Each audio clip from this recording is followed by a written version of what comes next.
Yes, we all know that Miss Phillips has a vendetta against room transformations, but it's not because like they don't work or that they're bad, but it's because social media has led us to believe that the only way to achieve engagement is through room transformations. And then that's where you hear admins saying things like, your kids are bored, your lessons are boring, your kids are not engaged, you need to be engaging. But then like teacher prep programs, the professional development that we receive isn't showing us ways to like have engagement sustainably, like the day in, the day out, the beginning of the class day to the end of the class day, like the actual bulk of our curriculum and our lessons. We don't have ways to like keep kids engaged throughout that. I do. And you guys know I always say great classroom management is great instruction. So when your lessons are tight, they're focused, they're engaging, your kids are accountable, you're already like proactively managing your class, which is the majority of the classroom management that we need to be doing. Remember that top 95% I always talk about? Instead of just like constantly redirecting, constantly putting out spot fires. So we're gonna cover success criteria, differentiation in ways that are actually like sustainable, something that one person can do in a class of 30 kids. How to tweak your direct instruction so that your kids know what to do, how to do it, and they're gonna do it well all throughout the series. Today, I want you guys to walk away with a moment of silence for those questioning strategies like this.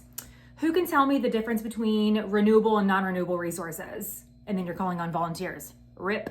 I want you to walk away with like a handful of swaps that you can easily put into your lessons that are like sustainable and you can use tomorrow. I want you to walk away with a whole arsenal of ways to keep your kids accountable during class time with their work, being on task, participating, doing their work well. And after today, I want you guys to walk away feeling like confident and like excited about these strategies. So let's start today with the piece of kids don't feel like they have to do the work. That's where we need accountability. Somewhere along the lines, somewhere in the early 2000s, kids picked up that like coming to school, yeah, you have to do that, but like participating in school, working in school, doing what the teacher says is optional. Right now, here on this channel, I am telling you that we are not making that optional. It is an expectation in our rooms that you're gonna do the work, you're gonna work hard, you're gonna learn, you're gonna be exhausted at the end of the day, and you're gonna like it.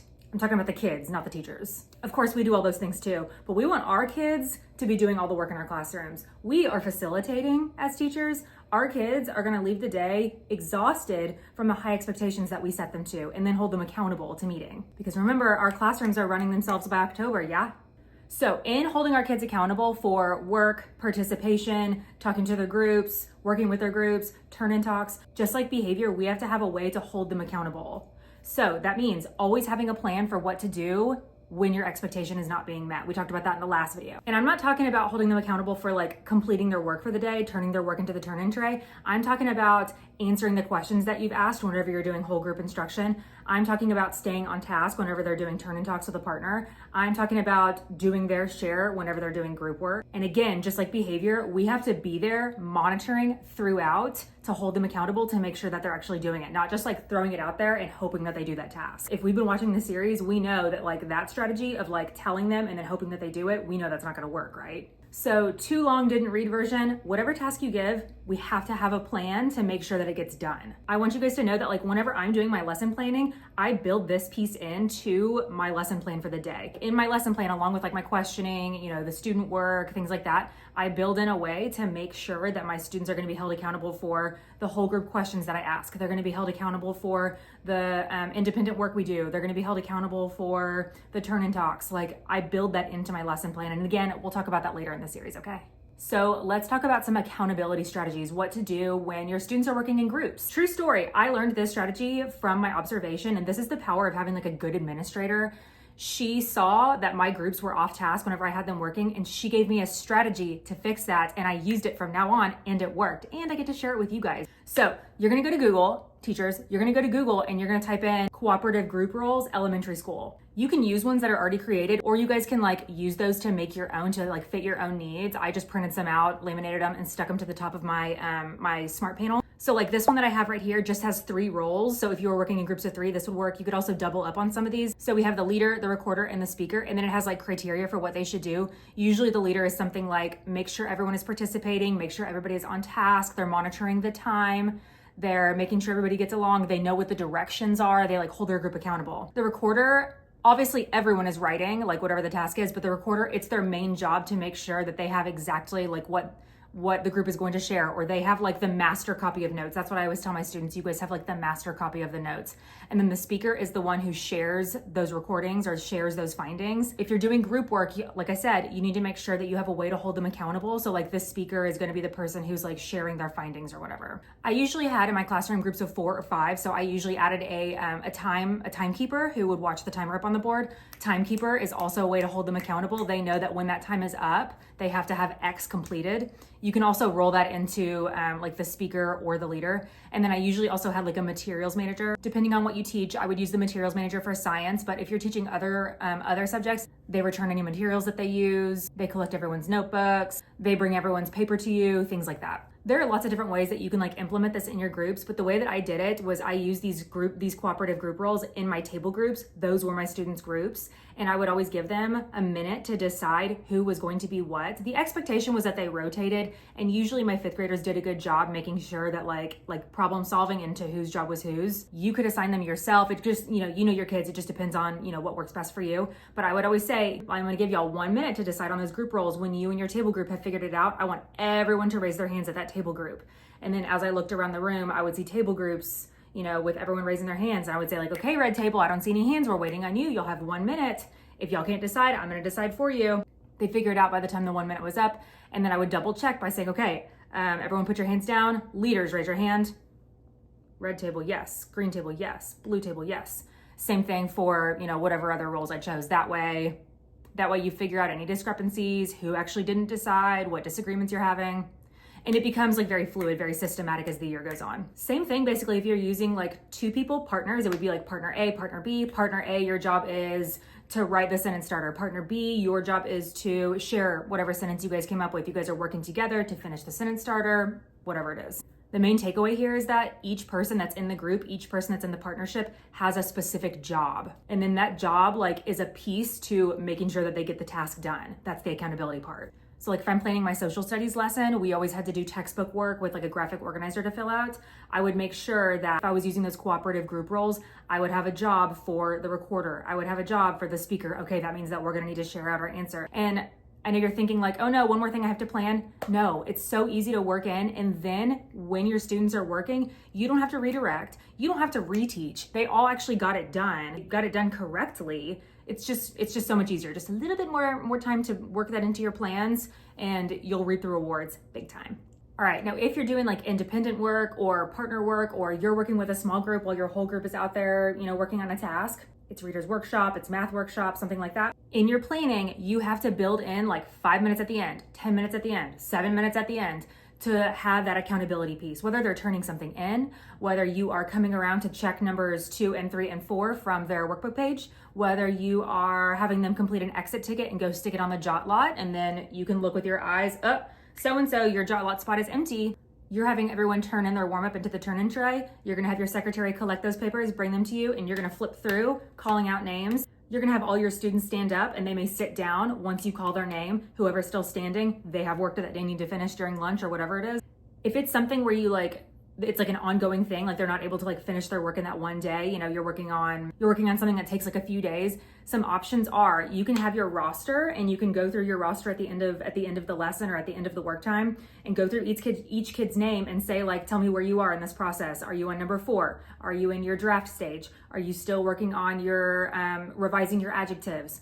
Have them call out what they are, every single kid. One, that's going to show kids where everybody else is. So if they're falling behind, they can listen and be like, oh shoot, I'm a few steps behind. Everyone else is here and I'm only here. It's also showing those kids you're holding them accountable. Yes, Miss Phillips is going through that roster and she's checking. She wants to know where I am. Again, if it's an ongoing thing, they're not going to be able to turn something in or be finished with something today, everyone is going to leave out your workbook page while you guys are opening up your Chromebooks and working on your fact fluency. I'm going to come around and I'm going to check to make sure that you've at least completed questions 1 through 5. If you're on 6, 7, and 8, that's great. Today, our benchmark, I want to make sure that you're on 1 through 4, or 1 through 5, whatever I said. If you're not that far, you're behind, you're going to get a check minus on your page. And you could walk around with a marker and you could do check, check plus, check minus. It gives kids immediate feedback on where they are. Check minus, I didn't get my work done today. When am I going to finish it? Check, I got exactly as far as I was supposed to. Check plus, I was really moving along and my work looks good. If students are completing something on their Chromebooks or on their devices while you're working with a small group, or maybe they're working on one of those remediation programs, let them know that you are monitoring. We use Securely in my district so I could see what everyone was doing. And I would let them know that I was monitoring by calling out what I saw them doing. Like, amazing, you are so-and-so, you are really moving along. I see that you're already on lesson 4. Great, so-and-so, you just got 5 stars on your typing program. Hey, so-and-so, you've been on the screen for a long time. What's going on? Like 95% of the time, just knowing that you're monitoring is gonna hold them accountable and help them move along. Success criteria, my baby, really helps. We're gonna talk about that later in the series. I saved a whole episode for it. If you liked what I was talking about with like the roster or like the check plus, a check minus, you're really gonna like the success criteria episode. So your takeaway here is whatever task you've given, save time at the end of your lesson or work in a few minutes to make sure that they have something to turn in, something to report to you, something that they're being held accountable on. And then you already know, follow up if it's not done. Have a plan for following up. They finish it at recess. They finish it for morning work. Okay, now let's move on to whole group direct instruction, like the turn and talks whenever you're giving direct instruction, the whole group questioning, things like that. Yes, I will talk about what to do when your students don't have an answer, okay? So one of my very favorite strategies, it's a teach like a champion strategy. It's writing. Believe it or not, I loved this in math. When my campus was really working on number sense and like building number fluency, I would use this everybody write strategy. We would have our math notebooks. I personally always had my kids come to the floor for number sense. They would have their notebooks, they would have a pencil. And let's say we were doing one of the exercises that's like, which number doesn't belong? You know, there can be a million different correct answers as long as they give like some reasoning behind it. So instead of me saying something like, raise your hand if you can tell me which number you think doesn't belong. And like 75% of the class is like chilling, checking out. 20% of the class is raising their hands and they're about to fumble whenever they start talking. They haven't really like thought through their answer. And then 5% of your kids actually have like a really strong answer with like a whole sentence. What you can do instead is you could say, which of these numbers doesn't belong? I want you guys to finish this sentence in your notebooks. I think the number blank doesn't belong because. You can walk around and you can like call out the things that you're seeing. I love giving stickers whenever I see vocab words. Yes, I see that so-and-so used the word prime number in their response. Interesting. Yes, this person has the word multiple in their response. I would give them a sticker. Oh, I see that some of you guys are finished. You can even add on by saying, however, the other number's all blank. See how I'm like working with my kids on vocab? My kids are writing a complete sentence. It's easy to like differentiate because I'm helping kids hear what good answers sound like. So those kids who need support can hear that. And then I'm also differentiating by extending, letting kids add on, elaborate their thinking. Great, right? Let's say I'm doing something basic like, you know, we're multiplying decimal strategy. My kids are on the floor, they have their notebooks, we're flipped open to like a notes taking page on strategies for multiplying decimals. Instead of me saying like, okay, raise your hand if you can tell me the next step. And again, 75% of the class is big chillin'. 20% is like raising their hands just to be raising their hands. And then 5% actually know. Instead, I might have my students like following along with me. And then I'll say something like, okay, I want you to write what the next step is. When you're done, show me a thumb. Right then, my expectation is that 100% of my students pick up their pencil and are writing what the next step is, like solving the problem. I'm walking around, students who I see are not writing, I'm going over and I'm looking at like our model problem, like I'm giving them some cues, I'm scaffolding, I'm supporting, looking at the problem that we just solved. If they're really not getting it, I might tell them what the next step is. That's like a teachable moment. They need to be told what the next step is. A non-math example, so say they have their reader's notebooks. Instead of saying something like, what can we infer about this character? Or what do we think is gonna happen next? Raise your hand. Instead, we give them a sentence starter.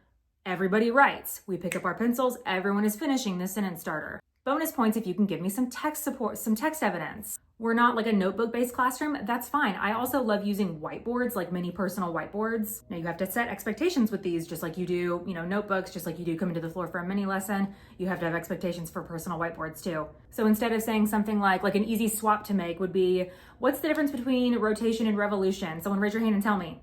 Or even, I'm gonna draw a popsicle stick of a random person and I want you to tell me what's the difference between rotation and revolution, and then getting stuck because someone doesn't know the answer, whoever you drew doesn't know the answer. You could say, okay, I want you guys to draw a model, draw a representation of rotation. Bonus points if you include some labels. Everybody writes.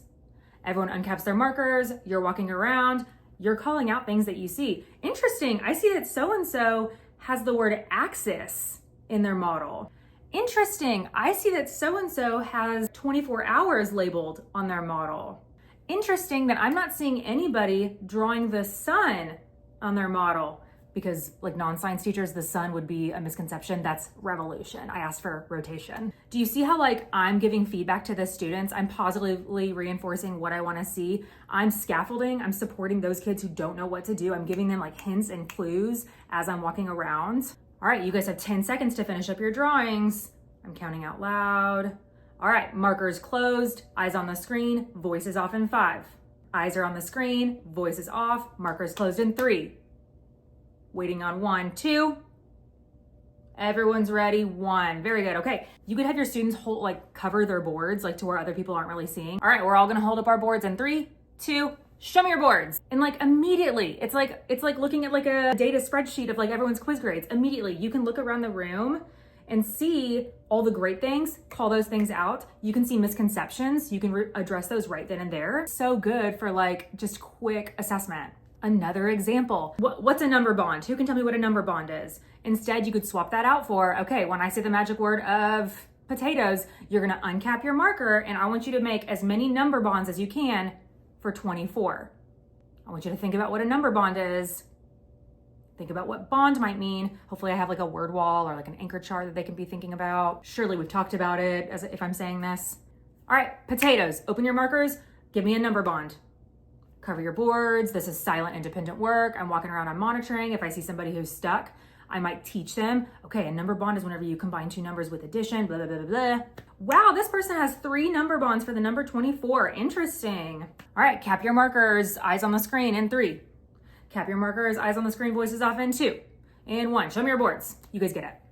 Okay, another active answering piece that this girly loves. I love a hand signal with a cold call. Cold call is what Teach Like a Champion calls basically just like drawing random students. I always have cups of popsicle sticks for each of my classes with all my students on it. No matter who I draw, I am going with that name. I know social media calls them things like lucky ducks or equity sticks. Great. I highly recommend having those in your classrooms.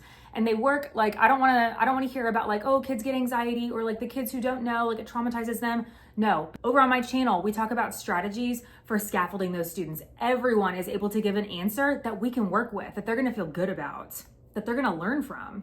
That's like saying, oh, they can't turn in the work because it's like traumatizing because they don't want to get a 0. They don't know like what, they don't know what the work is. No, we have to hold our kids accountable. It's not just about putting your pencil on paper and holding them accountable. It's about thinking and participating and talking. We also need to hold kids accountable for that. Do you know what I mean? The important piece, like the key piece of cold calling, drawing, those random names, drawing those popsicle sticks. I always say draw a name.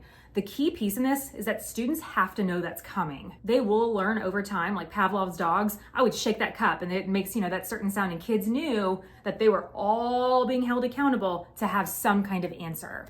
So what I mean by a hand signal and then cold calling is like, usually I have them do thumbs right here. I always tell my students, I want to see your thumb at your chest because this makes students feel like, it like puts pressure on kids who aren't ready and then they're going to raise their hand like prematurely. I like it just down here. They can also count out like their ideas.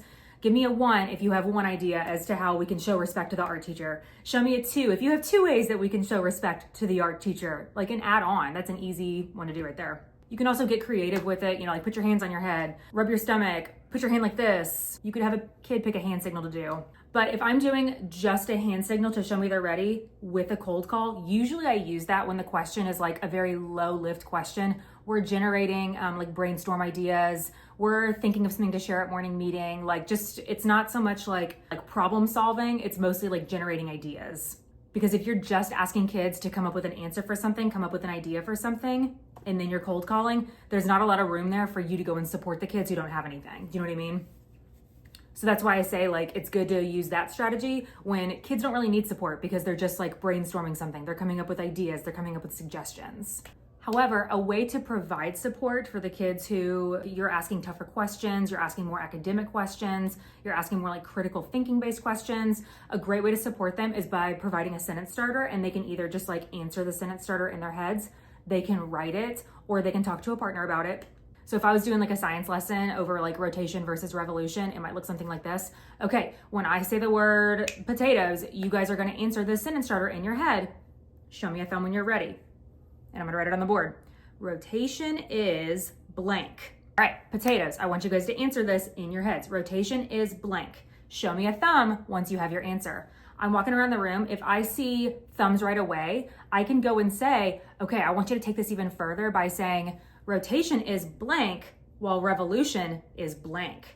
I want to hear what vocab words they're saying. I want to hear words like axis. I want to hear words like 24 hours. I'm seeing kids who don't have any thumbs. Like, I know these kids are struggling. I know these kids need my support. I'm going to go over there and I might scaffold the sentence starter. I might make the sentence starter even longer. I might say something like, rotation is when the earth blank. Let them think. If they're still not getting it, I could have them like, go look at our anchor chart. I want you to get up and go look at it. I might have them open up your science notebook and go to our vocab section. What does it say? Okay, read it to me. I might teach them. I might say what it is and have them repeat it back to me. Now, those kids who needed that support, everyone is going to have an answer. And I'm going to go cold call. I already told my students I was going to cold call. Everyone's going to have an answer. This is an established routine in my classroom. They know that if I ask a question, they're going to be held responsible to give me an answer. I'm going to go get my cup of pencils. Let's see what we got. And I'm going to draw somebody. I'm not going to be scared of who I draw. Whoever I drew, I know they're going to have an answer. Either I helped them get there, I saw their thumb and they're a student who usually has an answer, or I helped them extend their answer. Whatever it is, I'm gonna be able to work with it, right? I called on the kid who didn't have anything for me, and I could even say something like, okay, what did we just talk about? Yep, read it off the word wall. Yes, everyone repeat after me. Rotation is, and we could say it together. And that way it feels like more like a community-based like learning opportunity. It's not gonna be like, no, sorry, that's not right. Who else can do it? We're working together, we're using our resources. It's like a shared process. Do you know what I mean? Same thing for a turn and talk. When I say the word potatoes, I'm gonna have partner A tell what rotation is. I'm gonna have partner B tell what revolution is. And then I want you guys to swap. Okay, potatoes, partner A, tell your partner what rotation means. Partner B, your job is to listen, to check to see if that's correct, to see if there's any vocab they could use. Walking around, I'm monitoring. Okay, partner B, if you have not shared, you need to share what is revolution. Partner A, you are listening. You are checking to see if their answer is correct. You're listening if they need to use any extra vocab. All right, voices are off in 3. Eyes on the screen in 2, 1. I'm gonna draw a stick, shaking my cup of sticks. All right, what we got? Easy. I went to go support the kids that I know probably need that support. I was listening for their answers. I'm making sure I'm hearing kids use the correct vocab. And I love like a little combination of all of these things. Sentence starter on the board, turn and talk, thumbs, cold call, like we mix them up all the time. I love using all of those things to get really strong answers. And now you have 100% of your kids thinking, working hard, using vocab, speaking. Some kids had like a misconception addressed by you and had like that teaching moment. Like, it's so much better than saying, who can tell me what rotation is? I want you to email me and tell me that you got those extra points added to your T-test observation this year, okay? Because you will. Okay, and then like a 100% accountability strategy for like a quick recall thing. You're doing fact fluency, you're memorizing vocab words, you know, whatever it is. It's something simple. I don't remember what Teach Like a Champion calls it, but you're calling out the question. Oh, it's like a choral response. Everyone responds with the same answer. Louder, everyone responds with the same answer. Snappier, everyone responds with the same answer. If you notice someone is like not participating, lock in on them. So-and-so, 3 times 7 is, have them say it. 3 times 7 is, have them say it. Everybody, 3 times 7 is, they respond. Okay, back to that person who wasn't participating. So-and-so, 3 times 7 is 21, you got it. Like, we're holding everyone accountable for answering. And don't you think that that kid's gonna remember what 3 times 7 is now? Probably. Okay, now what to do when a kid is choosing not to participate or they don't know the answer. It's another Teach Like a Champion strategy called no opt out. We're not opting out, everyone is opting in. Why is this light behind me flickering? That was weird. Okay, so like we've been talking about so far, I've given you guys like some strategies for what to do to like support those kids while everyone is thinking, while everyone is talking, while everyone is writing, to go and support those kids who need that support to get them there. However, if you're like, you know, calling on students in the group, you get just like a very blah, I don't know, from a kid, we're not letting them like roll over and die. They're gonna use this opportunity to answer the question, to learn, to get an answer. And what they're also learning about you is that they don't get to do that in this class. They don't get to just roll over and die in this class. You're gonna hold them accountable to have an answer. So yeah, it might take a few times of using this strategy before they learn, like, I can't just say, I don't know, she's gonna hold me accountable. She's gonna make me give them an answer, give her an answer. Okay, so let's say I've got a science lesson. I'm gonna cold call. I've got my cup of sticks. I draw a kid's name and I say something like, okay, so-and-so, give me an example of a non-renewable resource. And they give you like I don't know, like they either don't care, I don't know, or they're like truly struggling to think, I don't know.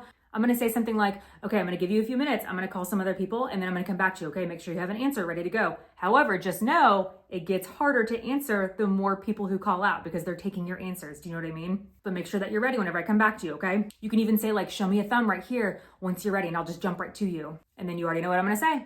Make sure you follow up and you do go back to that kid, okay? If you get an I don't know, you could have the rest of the class. Okay, raise your hand if you can help so-and-so. Have that kid pick somebody or you can pick somebody. They say the answer. Have that kid who didn't know repeat the answer. Repeat it to you.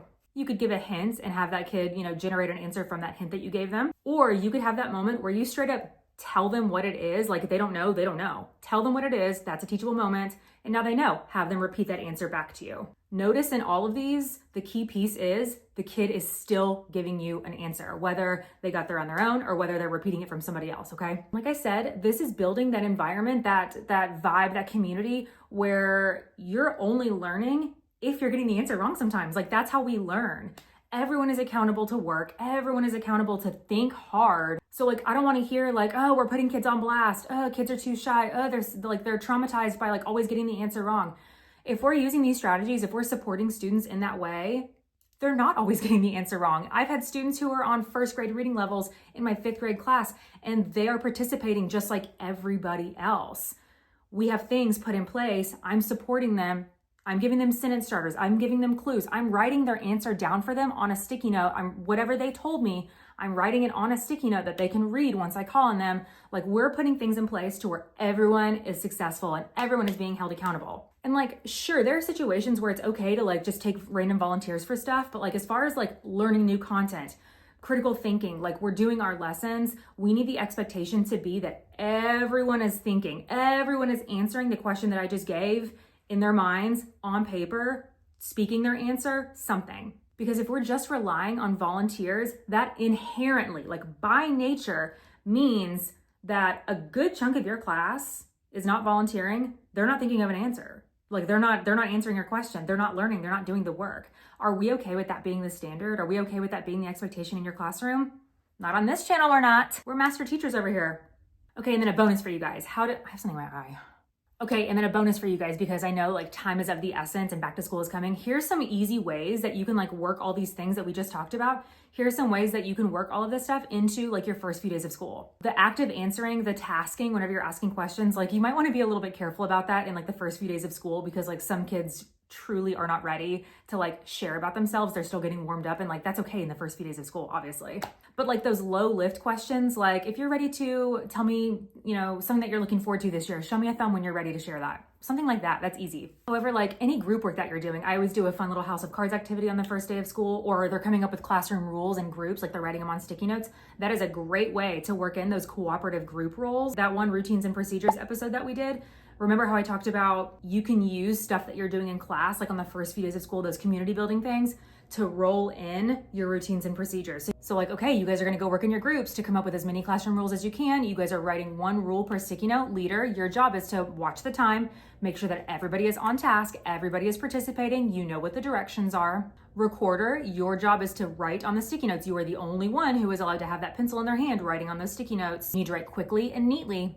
Make sure you're listening to everyone's ideas. And then speaker, your job is to take all the sticky notes and share out whenever your group's turn to share. That choral response, those things you're trying to like nail in, like the recall. We only sharpen our pencils when? Morning routine. We only sharpen our pencils when? Morning routine. So-and-so, we only sharpen our pencils when? Just kidding, you probably don't want to do that on the first day of school. That everybody write strategy. Let's say you have that back to school packet. Okay, I'm gonna give you guys 15 minutes to work on your crock activity. When the timer on the board goes off, we're gonna bring our papers to morning meeting and we're gonna share about blank. So again, when that timer goes off, I wanna see blank filled out and blank filled out. And then you go cruise and you support to make sure that those kids who need support are ready to share too. Okay, we're in partner A and partner B. You can teach them about how partner A and partner B work. Okay, we're gonna share our Insta.me page. Partner A, you're gonna share first. Partner B, your job is to listen. If partner A ends before the time is up, partner B, you need to listen and you need to ask questions to partner A. All right, time is up. Now we're gonna flip. Partner B, it's your turn to share. Partner A, your job is to listen and ask questions when they're done. Okay, and then to wrap up, not to be annoying, but at the beginning of the video, I didn't say this was success criteria, but I gave you guys some success criteria. I wanna check in to see where you guys are on this. So I wanna know, you guys can even drop an emoji to let me know like where you stand with this. I said I wanted you guys to be like done with the whole group questioning and taking volunteers. Are you ready to have a moment of silence on your own for that style of questioning? Be done with it forever? Do you feel like you gained some really easy, simple ideas for questioning strategies that like the active answering, the giving students a task after you ask a question? Do you feel like you have some really good ideas that you can easily plug into your lessons, some that you can even do on day one? And then I said I wanted you guys to feel like confident and excited about these strategies. So you could even like exit ticket. That's so annoying of me. You could even like drop an emoji in the comments and let me know, represent how you feel about those things. So I know if I see a bunch of like toilets and melting faces, this was not a good video. So cringy of me, I'm sorry. Next, we're gonna talk about when kids don't know what to do with their work, how that affects behavior. Because when kids don't have like a crystal clear image of what to do, they don't know how to make their work better. They think they're done, but their work is crap. They don't know what to do. Like, how does that look in our classrooms? So that's gonna be success criteria. We're also gonna talk about like scaffolding individuals, and then like scaffolding whole group, and then differentiation strategies that are actually like sustainable. Like we all know that like differentiating for 30 kids in a classroom that's like a scam. Like that's not reasonable for teachers. But over here, we're gonna make sure that your kids know what the hell to do, they know how to do it, and that they're gonna do it well, okay? Okay, I'm gonna hop on over to the post-dismissal debrief. Over there, I'm sharing some stories. I'm gonna share with you guys 3 times that I've cried in teaching, 2 times that I was humbled, and 1 time that I probably should have been written up. I'm also gonna share with you guys a case study of a teacher that I coached. We were just putting out spot fires the whole time. Like it was just like every day for her was like torture. So I'm sharing with you guys like about, you know, some of the problems that she was facing and then how we fixed it. And as usual, we're just teacher yapping. So I hope you guys join us over on the post-dismissal debrief. And if not, I will see you guys for our success criteria, scaffolding, and differentiation lesson.